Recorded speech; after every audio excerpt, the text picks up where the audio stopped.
درسي توقف برنوت السيرة. بسم الله، الصلاة والسلام على رسول الله وعلى آله وصحبه ومن والاه، أما بعد. السلام عليكم ورحمة الله وبركاته. برنوت السيرة متدرين كنيرا سينسا في هدسني نبي محمد كان جدوتا. سيرة جتشون سينا نبي محمد عليه الصلاة والسلام يروتأو. barnoonni siiraa jedhamu kun barnoota iddoo qabeessa kaayyoo guddaa qabudha. Namni muslima ta'e tokko kan inni ittiin haala diinii ofii yookiin haala amantii ofii ittiin barudha. Kan inni haala nabiyyi ofii yookiin nabiyyi ofii alayhi salaatu wassalaam ittiin barudha. Akkasumas akka rabbiin wahyii yookiin ergaa gara nabi Muhammaditti buusee ba'aa da'awaan qabu baachisee akkasumas nabi Muhammad alayhi salatu wassalaam ammoo ergaa isaanitti dhufe kana bakkaan ga'uuf jecha ta'abii yookiin dadhabbii walirraa hin cinne isaan taasisaa turan. Kana keessatti rakkoo fi cinqii isaan mudataa ture. Xumura irratti tumsa rabbiin isaaniif godhe kan inni malaayikaa faa buusee isaaniif godhe. Gama biraatiin ammoo raajii yookiin wantoota ajaa'ibaa kan duraan hin baramin khawaariqal aadaat yookiin ammoo raajii garaagaraa barakaa faa rabbiin isaaniif kennee kan rabbiin ittiin diinii isaa ifa baase kan nama barsiisu ta'a jechuudha. Siiraan ijoon dubbiisaa isa kana. Egaan kani namni muslima ta'e tokko baruu haala nabiyyi isaati alayhi salatu wassalaam akkamitti eessaa ka'e kan jedhu jechuudha. Akkuma beekamu waan tokko baruu fi hidda sanyiisaa yookiin ammoo gosa isaanii baruun barbaachisaa ta'a waan ta'eef nabi Muhammad alayhi salatu wassalaam haala isaan utuu nabiyyummaan fudhatin dura irra turanii wajjin kan wal qabatu ta'a jechuudha. Nabi Muhammad alayhi salatu wassalaam kabajamaa uumaa rabbiin lafaa qabuuti. Caalaa ergamootaati. Xumura nabiyyootaa inni ergateeti. Muhammad ibn Abdallah ibn Abdul Muttalib ibn Hashim ibn Abdi Manaf ibn Qusay ibn Kilab ibn Murrah ibn Ka'ab ibn Lu'ay ibn Ghalib ibn Fihr ibn Malik ibn Nadri ابن كنانة ابن خزيمة ابن مدركة ابن إياس ابن مضر ابن نزار ابن معد ابن عدنان جدما كستساني أكست لك أمادي ما جتشون. عبد الله أبار نبي محمد عليه الصلاة والسلام إلما عبد المطلب إلما هاشمي أكسين اتفوفا. هاشم ابن عبد مناف تاء عبد مناف امو ابن قصي جدما قصي اما كلابتي ديما كانان دي حاجه قمنا جرا كان راوان تيف سكن ردي برباد. عدنان هرتي اسماعيل علم ابراهيم الرا رفه يوكين اسات جرت دقي قال عليهم السلام كن ولي قال يوكين والتئي سينا بريسيتوتا سيناتين وليد والتئي بريسيتوتا سيناتين. عدنان هرتي إسماعيل إلما إبراهيم تا هاتا أمالي باينين موتا عدناني في إسماعيل ابن إبراهيم جدو جرو بيكامو هندن دعو جدام كناف قبابا رمتي أچتي قلو سارتي والتا أمارا جتشار. هاتي نبي محمد عليه الصلاة والسلام آمنة بنت وهب ابن عبد مناف ابن زهرة ابن كلاب جرمتي. هاتي ارقما ربي جتشول. أبان ساني عبد الله يروتو هاتي ساني أكس جرمتي. كلاب نمني جرمو كني أكاكيو شنفا نبي محمد تقفان عبد المطلب لما فان هاشم سدفان عبد مناف أفرفان قصي شنفان كلاب جدما أسرت دفني هاتي إرجما ربي في أبان إرجما ربي أكاكيو توكو تأو جتشول bakka tokkorraati kan inni kilaab jedhameef sareedhaan adamoo baay'isa waan ta'eef akkasitti mogga'ee jedhu maqaansaa Hakiim jedhama yookiin immoo Urwaa jedhamee beekamaa jechuudha. Maqaansaa kana ture kan kilaab kun haa ta'u malee hojiin kun waan isarraa mul'atuuf maqaa kanaan isa moggaasani. Qabiilaan yookiin gosti ergamaa rabbi ammoo kun sanyii isaaniiti akkasittiin wal horaa deema. Gosti isaanii kan isaan ittiin waamama gosti isaanii Qurayshii jedhama. Qurayshiin kabaja qabeettiidha gidduu Araboota hunda gidduudha kabaja qabeettiidha baay'istee. Jechi Quraysh jedhu kun ammoo maqaa masoo Fihr ibn Maalik yookiin Nadr ibn Kinaanaatiif maqaa masoo ture. Gabaabaadhumatti Quraysh gosa ergamaa rabbii ta'a jechuudha. Gosa Qurayshii keessaa namoonni argaman martuu nama kabaja qabeessa yookiin yeroo isaanii keessatti nama iddoo guddaa qabu ta'anii fudhatamu. Keessaa namni Qusayyi jedhamu kun maqaan isaa Zaydii jedhama. Wantoota hedduudhaan jararraa adda bahee beekama yookiin waan nama jara kana keessaa kan adda isa taasisu waan hedduu qaba ture. Qusayyi jalqaba nama itti gaafatamummaa Kaabaa fudhateeti Qurayshoota keessaa jechuudha. Qurayshoota keessaa namni jalqaba kidmaa yookiin tajaajila Kaabaa fudhate isa ture. Isatu qulfii baadhatee bantuu yookiin furtuu Kaabaa baadhatee yeroo barbaade bana, yeroo barbaade cufa, abbaa barbaade seensisii, abbaa barbaade seensisuu dhaba.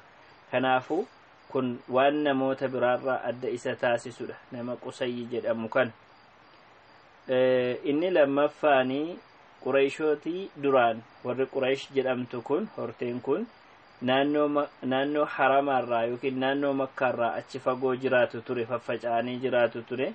Isatu walitti qabee naannoo makkaa keessa akka jiraataniif as butee walitti qabamanii akka isaan jiraatan taasise. Kun waan adda isa taasisu isa lammaffaati. Inni sadaffaan pirojektii yookiin mashruu'a siqaayaa fi rifaada jedhamu. As-siqaayata war-rifaada waan jedhamu nama jalqaba eegale inni kun. Siqaayaa jechuun bishaan tamrii yookiin damma yookiin zabiiba irraa cuunfame namoota hajjii dhufaniif dhiyeeffamee jarri dhugantu siqaayaa jedhama. Haala kana bishaan kana qopheessanii yookiin waan jarri dhugan kana qopheessanii kennuufin siqaayaa as-siqaayaa jedhaneeti beekama. Obaasuu jechuudhumadha. Inni biraan rifaadaadha. Rifaadaa jechuun ammoo nyaata qopheessanii namooti hajjii dhufan kun akka isaan nyaataniif jaraa dhiheessuudha.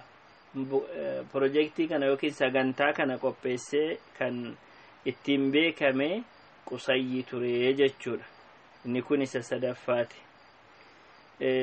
Inni afraffaa Qusayyi ittiin beekamu mana tokko yookiin waajjira Daaran Nadwaa jedhamu tokko kallattii kaaba Ka'abaatti ijaare, Ka'abaarraa kallattii Kaabaatti ijaare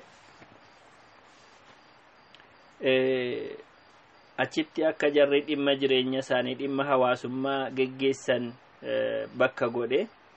Qurayshoonni nikaa yoo wal fuudhuu barbaadan sirni gaa'ilaa bakka kanatti raawwata. Ajajni tokko yookiin murtii tokko dabarsuun iddoo kanattidha kan inni raawwatamu. Waajjira beekamaadha waan ta'eef alaabaan ajajni harkaa Qusayyi jiraata ture yeroo kanaa jechuudha. Lollis karaa isaatiin malee hin ta'u. Qusayyi nama baay'ee arjaa ture, qalbii qabeessa jechi isaa fudhatamaa ture. Egaan kilaab maal akka ture barreerra.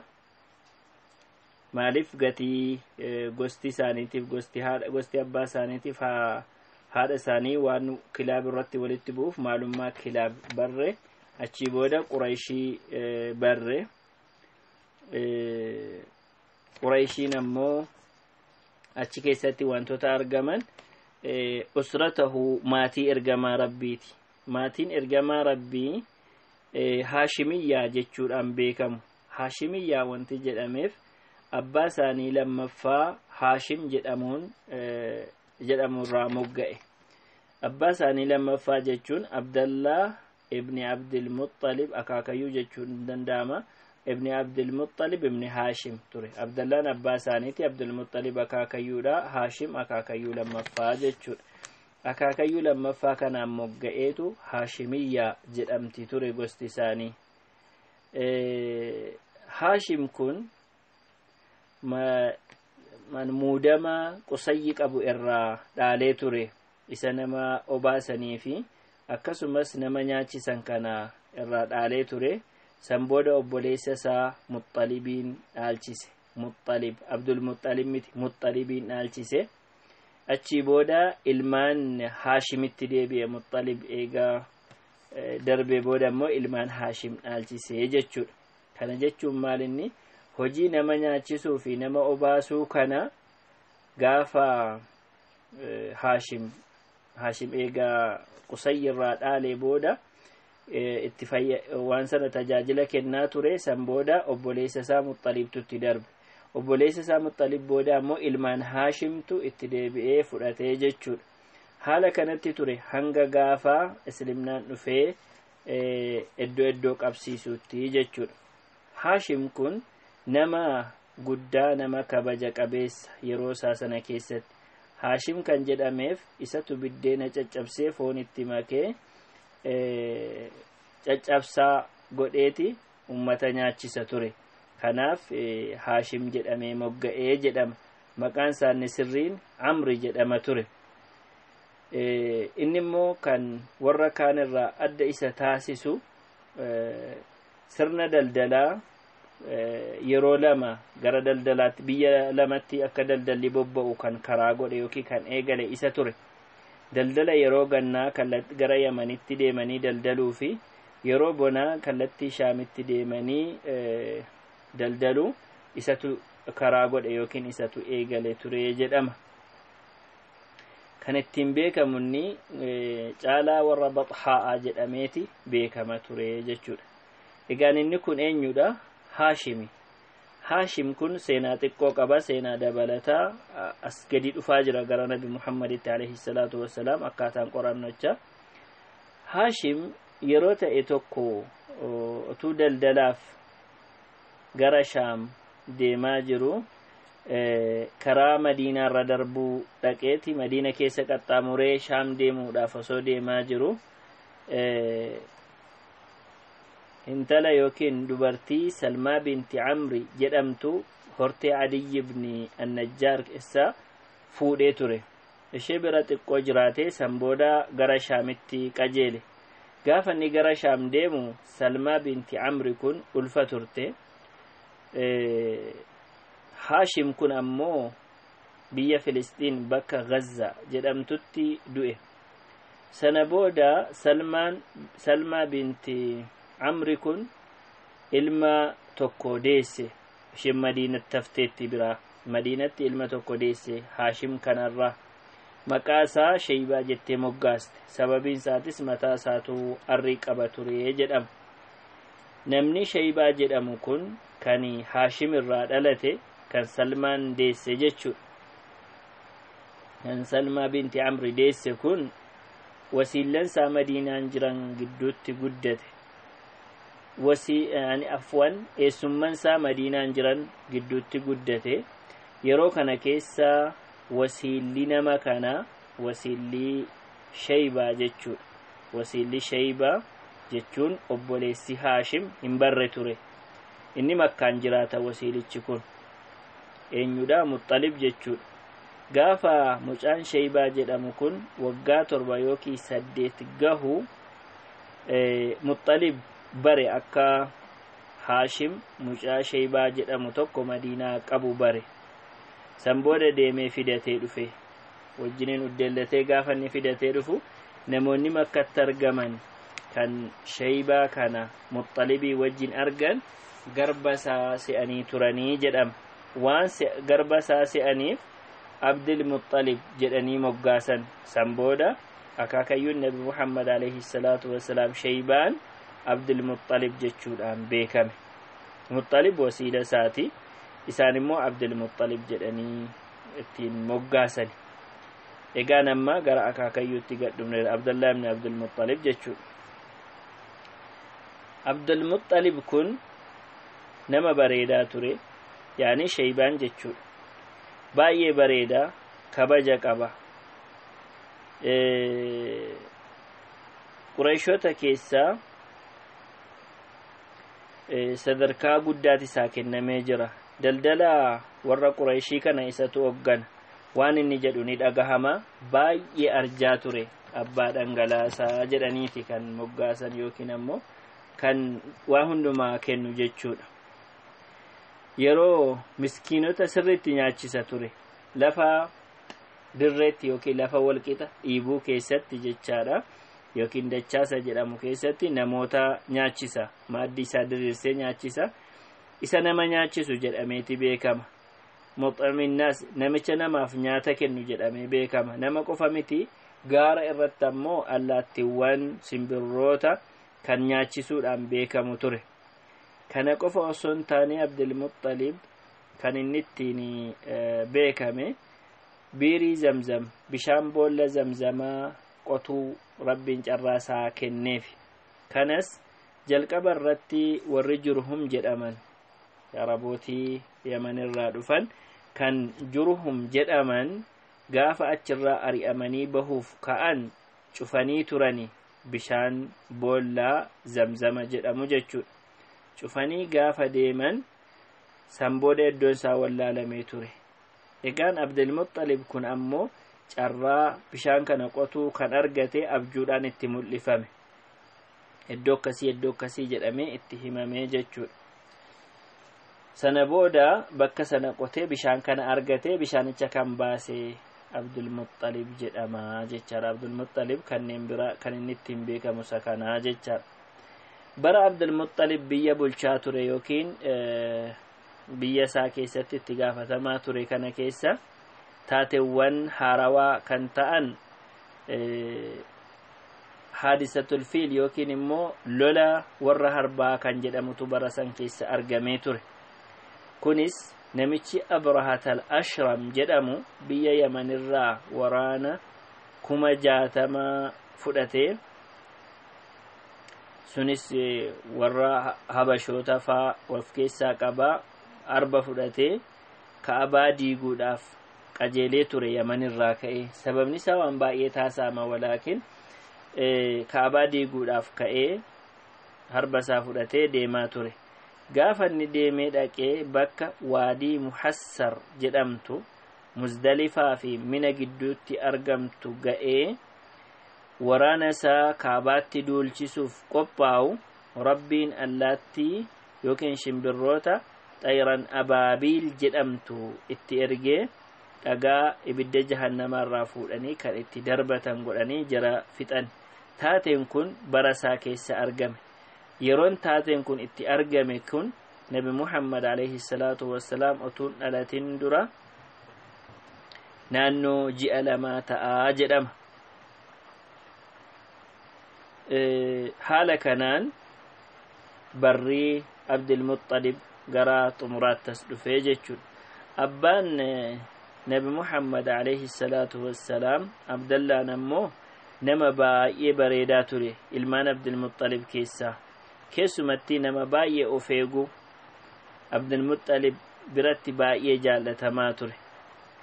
Abdallaan kun abbaan Nabi Muhammad alayhi salaatu wassalaam isa gorra'ame yookiin isa qalame jedhamee beekama. Sunis kan ta'uu danda'eef gaafa Abdul Muttalib bishaan boollaa Zamzama qotuudhaaf ka'ee qotee jechuudha. Bishaan kana baasuuf ka'ee faanni isaa mul'atu Qurayshoonni harkatti qaban. Yaani qophaa kee ittiin hin beekamtu nutis keessaa qabaachuu qabna malee jedhanii harkatti qaban. Sana booda nazrii godhee wareega godhee ture Abdul Muttalib. Yoo Rabbiin ilmaan 10 naa kennee ilmaan 10 kun umriidhaan gahanii roorroo Qurayshoonni narraan gahaa jirtu kana narraa deebisan 10 sana keessaa nam tokko Rabbiif hin qalaa jedhee wareegee ture. Gaafa yaanni kun isaaf guutu hixaa buusee ilmaan isaa gidduudha yaani carraan Abdallaa fuudhe. gaafa kana abdallaa qaluudhaaf gaafanni ka'u yookiin gorra'uudhaaf gaafa ka'u abdulmuxxalib kaabaa bira geessee qurayshoonni akka inni hin qalle dhowwite akkasumas obboleeyyansaa eessummansaa akka inni hin qalle dhowwaniitu gaala 100 bakka isaa qalanii turan. kanaafuu nabi muhammad alayhi salaatu wassalaam ilma gorraasuu lama jedhamu yookiin ammoo ilma nama lamaan gorra'ameeti jedhamanii beekamu. kana jechuun abdallaan sababa nazrii yookiin wareega abdulmuxxalib ilma koon qala jedhee wareegeef gorraamuuf dhiyaataniiti san booda fidaa yookiin ammoo bakka bu'umsa gaalaan fidaa godhamanii yookiin ammoo bakka bu'utee gaalli qalamnaan isaan hafani abbaan nabi muhammad jechuudha. akkasumas ilma furamaa lamaanii jedhamu. kana jechuunis abbaan nabi muhammad abdallaan gaala 100 bitamani. san booda ismaa'iil alayhi salaam nabi ibraahim gaafa ajajamee qaluudhaaf ka'u hoolaadhaan bitamaniiti ba'an.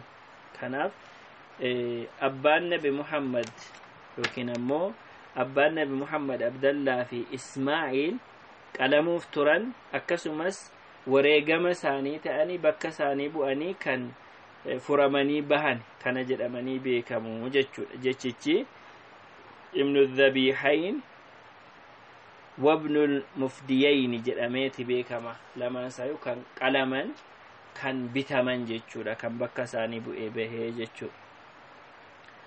gabaabaadhumatti seenaan abdallaa akkas ture jechuudha. abbaan nabi muhammad alayhi salaatu wassalaam. egaan abdulmuxxalib ilma ofii abdallaa kanaaf intala aaminaa binti wahab jedhamtu filatan. isheen dubartoota qurayshii keessaa baay'ee kabaja qabdi ture. abbaan ishee wahab banii zuhuraa keessatti kabaja guddaa qaba ture. booda gaafa dubbatatan haasa'annaan ni guutee sirni gaa'ilaa ni raawwate. wajjiniin jiraachuu jalqabe abdallaan. eega aminan nabi muhammadin alayhi salatu wassalaam garaatti ulfoofte booda haati ergamaa rabbii yeroo murtaa'e booda abdulmuxxalib ilma ofii abdallaa kana gara madiinaa yookiin shaamitti daldalaaf erge. abbaan nabi muhammad alayhi salatu wassalaam abdallaan madiinatti du'e osoo shaamirraa deebi'aa jiru bakka naabigata zabyaanii jedhamtutti du'eeti achitti owwaalame. kunis yaada isa irra sirriin gaafa fudhatamu osoo nabi muhammad hin dhalatin duraa jedha. egaan seensisa kana dhaloota nabi muhammadin alayhi salatu wassalaam hanga walitti deebinutti هذا وصلى الله وسلم على نبينا محمد.